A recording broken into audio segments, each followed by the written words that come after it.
దేవునికి స్తోత్రములు. మీ అందరికీ నా వందనములు. ఈరోజు దేవుని వాగ్దానము, నీతిమంతుని తల మీదకి ఆశీర్వాదములు వచ్చును. సామెతల గ్రంథం 10వ అధ్యాయం 6వ వచనం.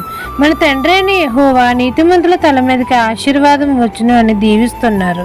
తండ్రి ఆజ్ఞలను కట్టడలను మనం పాటించినప్పుడు, తండ్రి సత్య మార్గంలో మనం నడిచినప్పుడు తండ్రి మనలను నీతిమంతులుగా చేస్తాడు. తండ్రి ఆశీర్వాదములు నీతిమంతుల తల మీదకి వస్తాయి. ఆత్మతో అభిషేకిస్తాడు. పరిశుద్ధాత్మను మనకు కంచెగా ఉంచుతాడు. మనలను అందరి ఎదుట తలగా ఉంచుతాడు. నీతిమంతుల వేరు చిగురిస్తుంది.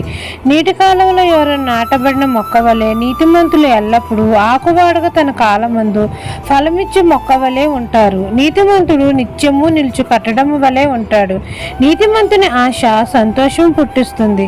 కాబట్టి మనము నీతిమంతుల వలె తండ్రి యొద్ద నుండి అనేకమైన ఆశీర్వాదములు మనం పొందుకోవాలి.